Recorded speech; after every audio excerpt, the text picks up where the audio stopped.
Speakers, publishers, consultants, coaches, and info marketers unite. The Speaking of Wealth Show is your roadmap to success and significance. Learn the latest tools, technologies, and tactics to get more bookings, sell more products, and attract more clients. If you're looking to increase your direct response sales, create a big-time personal brand, and become the go-to guru, the Speaking of Wealth Show is for you. Here's your host, Jason Hartman. Hey, everybody. Happy Thanksgiving to all. We just wanted to come on for a quick live stream and a quick podcast. And hey, it's never quick when you talk to us, really. But I've got Evan here with me today. And many of you know him, of course. He works with our team now, originally started out as a client. And he also happens to be a man of the cloth. And that's what's really great, because I think he can really talk to us about giving thanks, about gratitude. And I thought he was the perfect person to invite on to join me today to talk about this topic. So Evan, welcome. And you're joining us from Chicago, of course. I am. Thanks, Jason. It's an honor to be on with you, and always a joy to talk with you and learn with you. And yeah, Thanksgiving, it's, as I sometimes tell my congregation, it's not technically a Jewish holiday, but it could be, because the values, the American values of Thanksgiving are rooted in my faith. I think in the faith, gratitude is sort of at the core of almost every religion, I would think. I mean, we're grateful, the gift of life. If we believe in a creator and we're alive, then we've been given this gift of life. And that's something to be grateful for. Yeah, absolutely. There is so much that literally everybody has to be grateful for. And it's so easy to forget that. And it's so easy in today's sort of consumer world, and with the challenges of 2020, which are not small challenges by any means, but even before that, right? It's so easy to fall into this kind of like trap of these ridiculous expectations and this attitude of entitlement. And in the political and cultural arenas today, we see so much of that. And it's so destructive. And years ago, I discovered this idea that I had not understood previously, that, in order to get more, if you want to achieve more in life, if you want to have more success, better return on your investments. For example, we're in the financial business, real estate investing business. And, if you want more, you've got to start where you are and be grateful for what you have. That's sort of like a foundational thing. I think it was Henry David Thoreau who said, and maybe it's not Thoreau, but it's somebody like that. He said, it's okay to build castles in the sky, but you've got to, put a good foundation under them. Yes. And I think gratitude and giving thanks is like that foundational principle, isn't it? I think so. It is. It's you start with gratitude. And Evan, by the way, can you talk a little closer to your microphone? Yeah. I think you have to start with gratitude. I mean, if you don't have gratitude, then you're always focused on what you don't have. I always think it's like a training for the brain. There's a reason we say grace before a meal. It focuses us on what we have in front of us, not what we are wanting. I think part of what you're saying too goes back to people defining themselves as a victim. And when you're a victim, you're always focused on what you lack, on what you want, instead of focusing on what you have. I think gratitude focuses us on what we have, and that is a tremendous gift and a starting point. Because if you're only focused, if you don't appreciate what you have, you won't get more of it. Yeah, well, so I agree with you completely. And by the way, for our viewers, drop a comment below and tell us where you're located, and what you think about this, and what you're grateful for today. It's the one day a year when we're reminded of this, because it's an official holiday in the United States. And I know, of course, at least on the podcast, we have listeners from 189 countries worldwide, but we invite all of you to just focus on this. And, you may have some of your own holidays in your country or your religion where it's focused on gratitude and thankfulness. So that's great. Something that I just realized, you know how if you put thank you and you get the emoji of the hands like this, that is showing the religious origins of gratitude. What is that? That's a prayer pose. So in some ways, the emoji itself is suggesting that really gratitude starts with faith. Yeah. Yep. Okay. So what I wanted to ask you before is, you talked about, the idea that I totally agree with as to, if you're not grateful, the first step to getting more, right, is to be grateful for what one has. Yeah. So why is that true? I mean, I want to ask, why is it true? Let's take a dive on that. And by the way, viewers, comment below and tell us what you think. Why is that true? I think a lot of people agree with that. I certainly do. I know you do, Evan. I think it has to do with the brain. And I think it has to do with the brain attracting certain things, sort of like the law of attraction, which I don't believe in as as like the cure-all. But I do think we tend to be attracted to certain things. And when we are grateful for what we have, we attract more of it. I think it's something, I do think it's something within how the brain works. And it's something with how human relations, there's these things called, I think, mirror neurons. It's like mirror neurons are interesting. That's like the empathy pathway in a way. Yeah. Yes. And just how, like when you're around positive people or you're around, you've always taught, Jason, that, the 5 people if you're the 5 people you surround yourself with, you'll end up being a lot like them. In some ways, we human beings are such social animals that we attract what's around us. So if we focus our brain on what we have, we attract more of it. I think it's just almost sort of biological and neurological. Yeah, it's a very interesting concept for sure, that gratitude concept.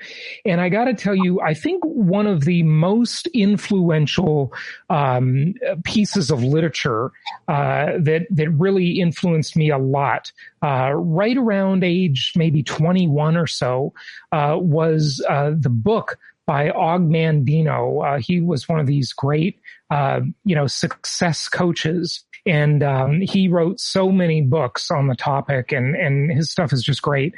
But this particular book called Mission Success, which, by the way, I just looked it up a moment ago. It was out of print for a long time. It may still be out of print now. I'm not sure, but it is available online for $7.95. One of the best, that'll be the best $7.95 you ever spend in your life. It's a short, easy book. It's really a very neat story, that he tells, but within the book, inside of the Mission Success book is a poem called The Seeds of Success. And did I say success? Yeah, Seeds of Success. I hope I said that right. I thought I said excess for a moment. And I remember I used to drive around in my Volkswagen Jetta, and then the car after that, which was my Mercedes 300E that I got when I was like 22 years old, which back then was kind of a big deal. But nowadays, that's no big deal. Everyone gets one for their 16th birthday. That's a little bit of success between the Volkswagen and the Mercedes. Yeah. Well, that's how over entitled our culture has become, maybe, right? That's an example right there. But anyway, I'll just share a little bit of this with you, a couple passages from this great poem. If I were to read it, it would take about 5 minutes. It's a long poem, and it's not even a poem. It's like a prayer.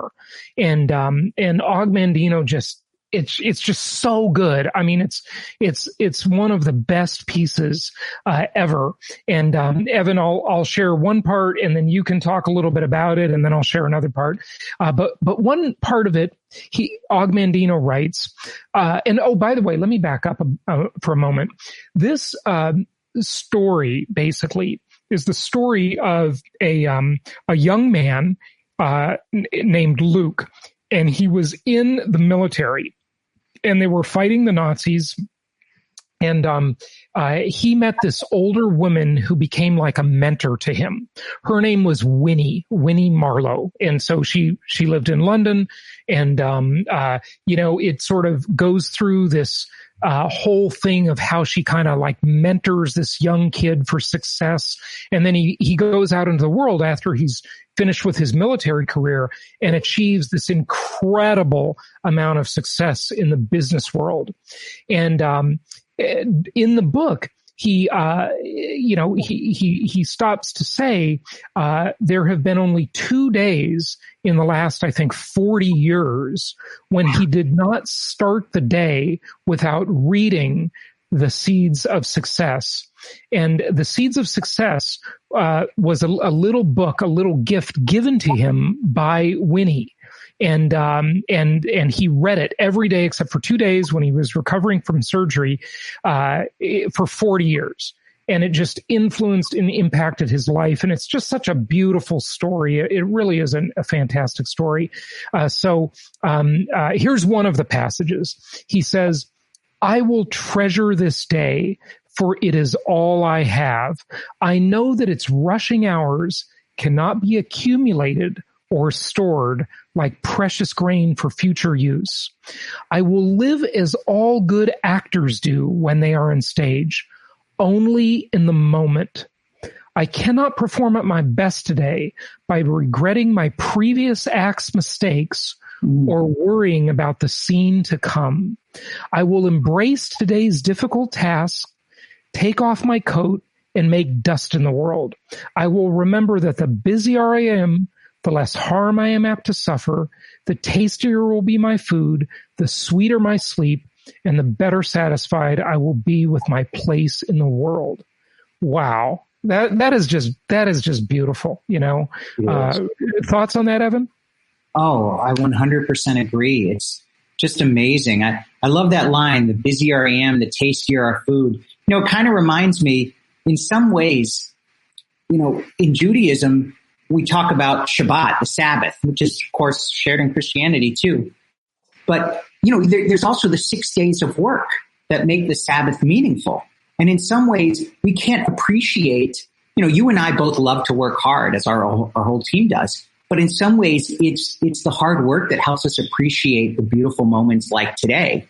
If all of life was work, we wouldn't be able to enjoy these times of Thanksgiving, this time of joy. And so we have to embrace those moments. And I think, I think faith helps us kind of punctuate that, and family helps us punctuate that. And I think that's partly the reason why this year is so confusing.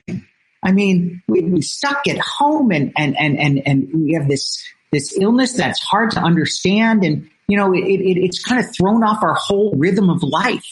And I think I'm grateful. I was thinking, we were talking about this before. I'm grateful for just my health and the basic things of life that we often take for granted have kind of become, I've been able to appreciate that more during this kind of pandemic time.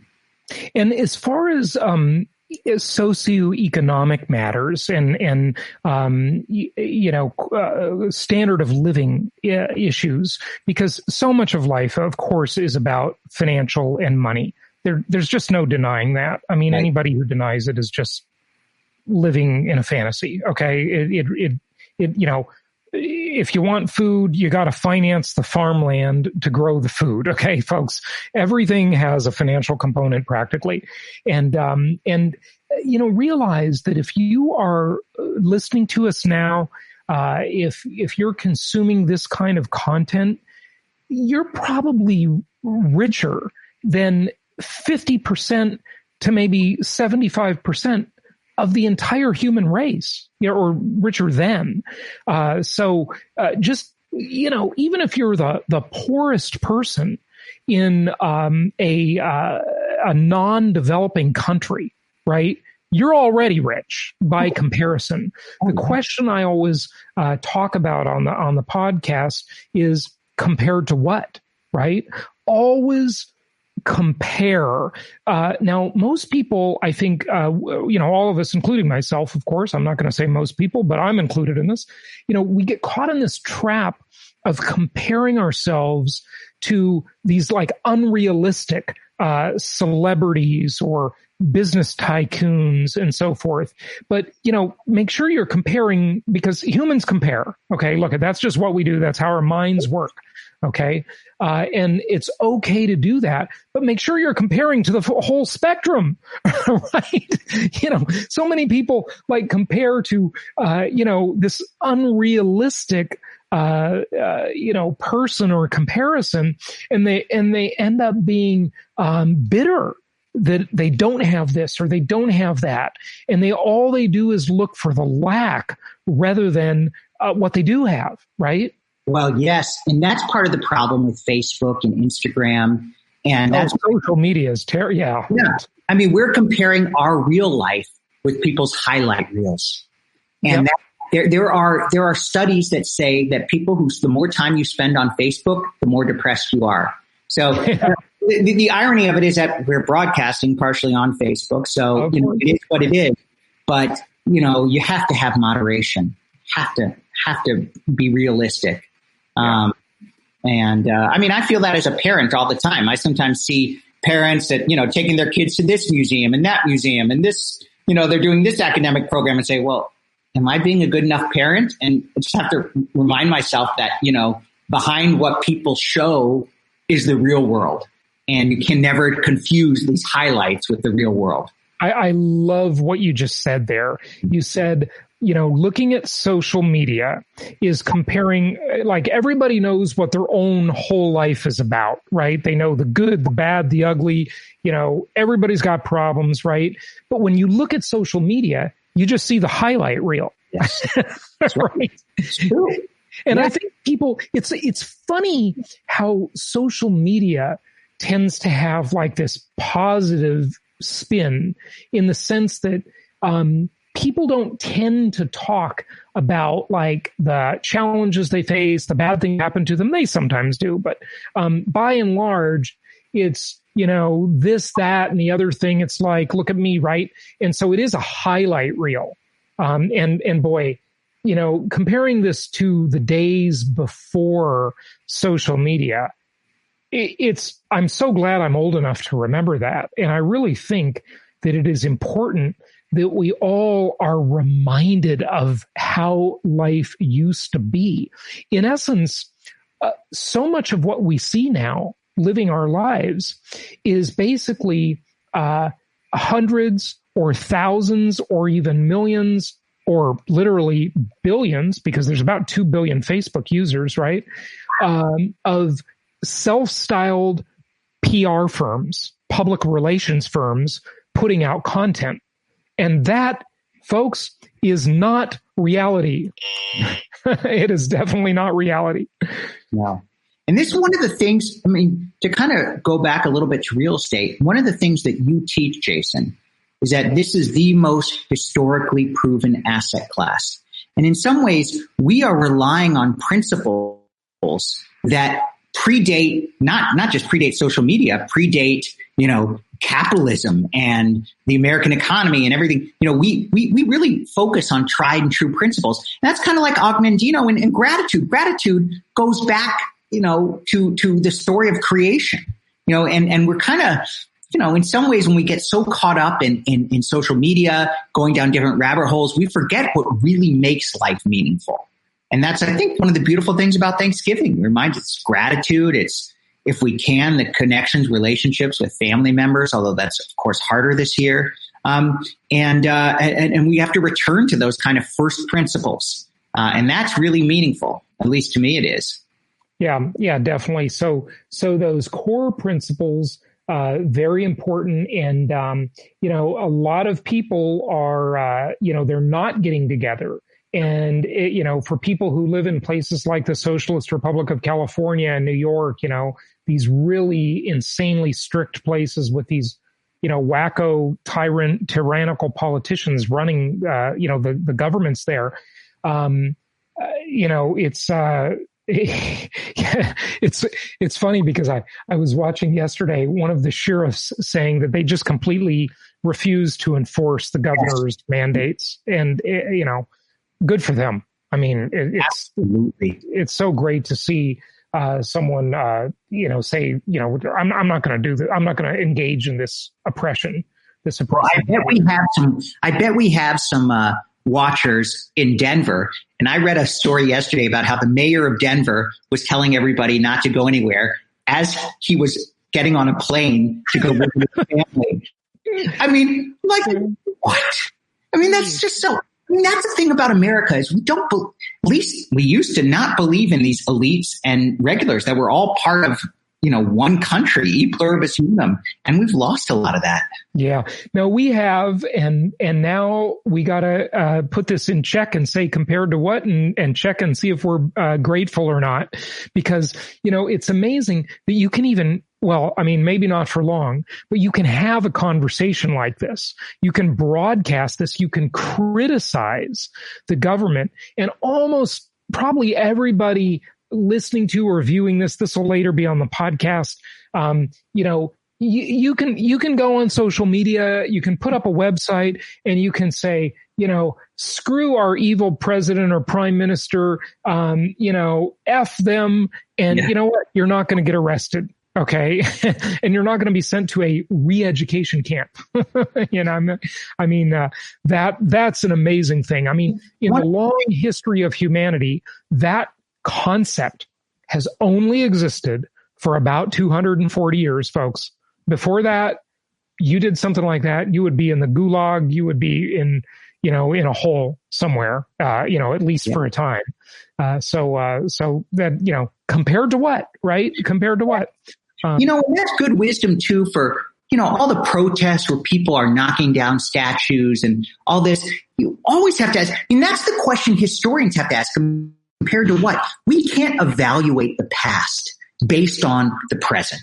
We can't. That's not fair. That's just like people 100 years from now will look upon things we do and think of it as barbaric, things we thought of as normal.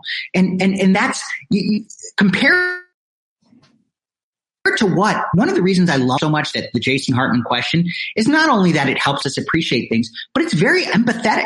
It reminds us to evaluate things with an eye towards sympathy, with understanding people in their context. We're not judging people in a moral vacuum. We're judging the whole picture. And that's really, that's a kind of empathy that we've kind of lost in America. Everyone's judging people just based on, their skin color instantly and socioeconomic class. We're never looking at the whole picture. And I think Thanksgiving is such or they're judging them on a soundbite. Yes. Right. Yes. I mean, that's just ridiculous. And, I'll say that is so, common in the political arena. I mean, seriously, hasn't everybody in their life said some stupid things that they, later thought, why did I say that? Right. Of course. And, yet we'll judge politicians based on a soundbite. It's one of the things I'm also grateful for, Jason, this is something you've taught. And I think this goes back to sort of capitalism is one of the things that we teach our investors is that single family homes and real estate today, being a direct investor, is still one of the ways that an average person can attain wealth. Most other places, stock market syndications, it's the insiders who profit. Right. And we still have a few opportunities for the regular person. So what Evan's talking about really there is commandment number 3, which is thou shalt maintain control in my 10 commandments. And it's about being a direct investor so that you are not investing in someone else's deal, a syndication, a fund, a stock, a bond, any kind of like a Wall Street investment that is, it's out of your control. You're not directly owning and controlling it. And so the cream is getting skimmed off the top. All the best returns are going to the insiders rather than the investor.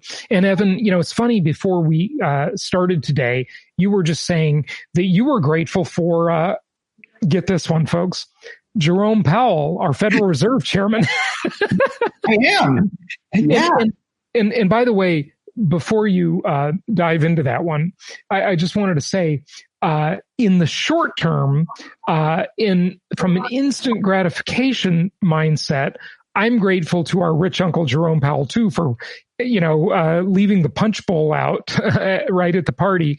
But overall, what he's doing is very dangerous. And, we continue to talk about that on the podcast, which means a lot of inflationary pressures are building up in the system, which will not be good news long term. For most people, they will be very good news for real estate investors who are following our plan. Go ahead, Evan.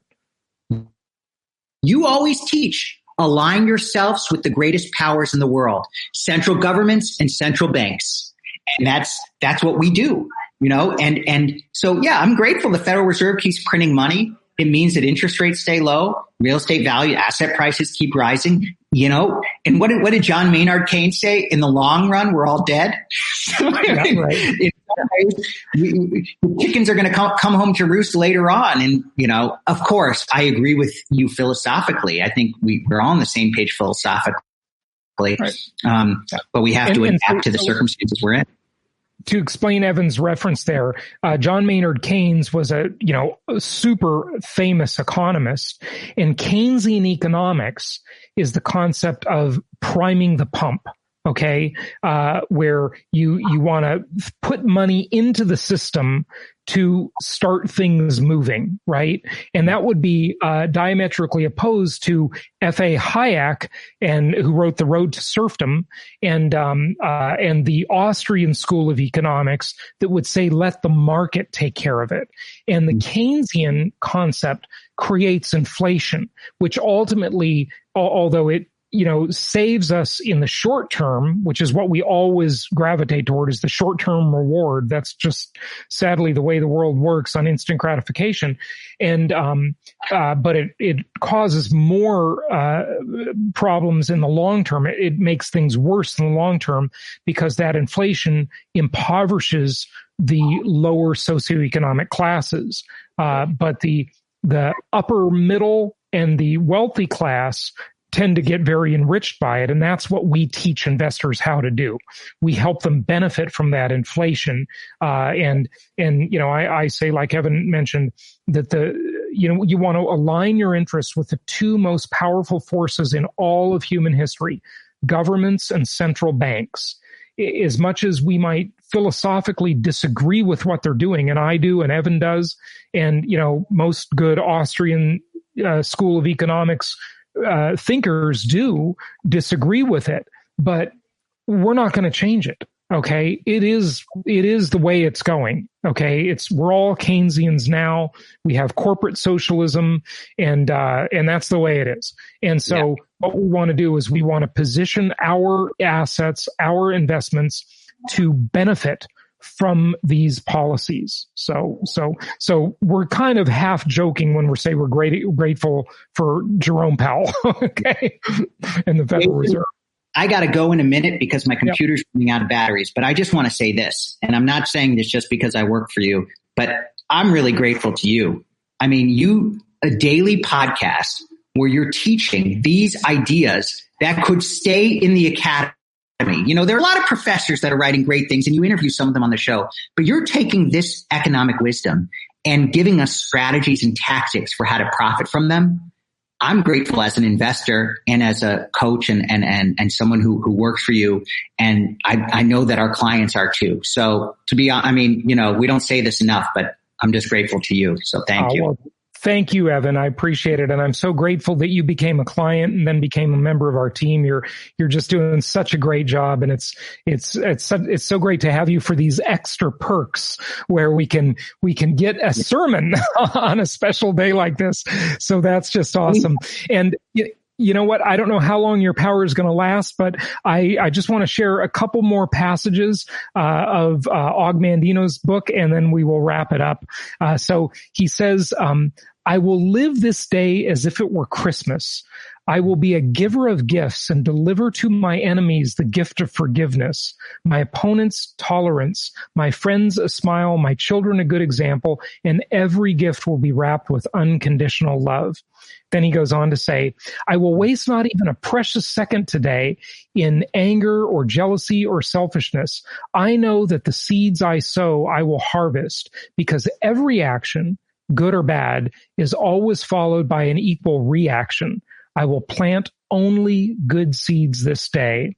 I will treat today as a priceless violin.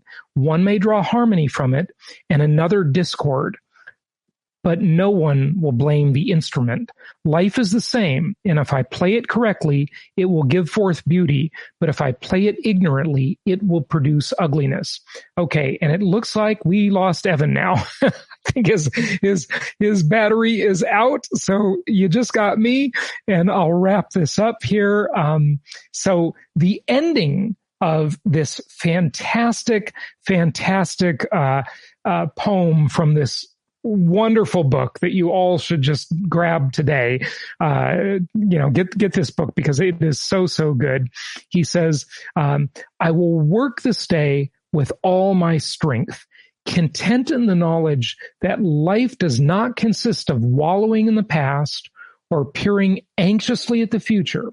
It is appalling to contemplate the great number of painful steps by which one arrives at a truth so old, so obvious, and so frequently expressed.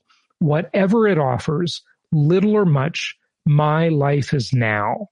I will pause whenever I am feeling sorry for myself today and remember that this is the only day I have, and I must play it to the fullest. What my part may signify in the great whole, I may not recognize, but I am here to play it, and now is the time. I will count this day a separate life. I will remember that those who have fewest regrets are those who take each moment as it comes for all that it is worth. This is my day. These are my seeds. Thank you, God, for this precious garden of time. Isn't that just beautiful, folks? So with that, want to wish you all a very happy Thanksgiving. We will be back tomorrow with another podcast. Tomorrow is Flashback Friday. And then, of course, next week, we will be with you Monday through Friday. Thanks to everybody for checking in with us. And we appreciate the comments, especially Tommy's comment, which I love, the rebellious comment. Tommy says, I'm in California visiting my home. Our three sons, son's girlfriend, my brother's family, flying in or driving from Florida, Tennessee, Alaska, Virginia, and Los Angeles. Don't tell Gavin, meaning Gavin Newsom. That's the tyrannical dictator running California, sadly. So good stuff. Anyway, thank you all for joining us today, and thanks for all the great comments. We really appreciate it. Happy Thanksgiving and happy investing to all. Thank you all.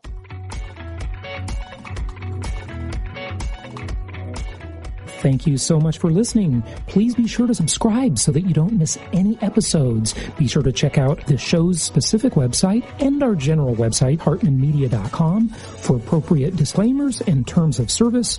Remember that guest opinions are their own, and if you require specific legal or tax advice or advice in any other specialized area, please consult an appropriate professional. And we also very much appreciate you reviewing the show. Please go to iTunes or Stitcher Radio or whatever platform you're using and write a review for the show. We would very much appreciate that. And be sure to make it official and subscribe so you do not miss any episodes. We look forward to seeing you on the next episode.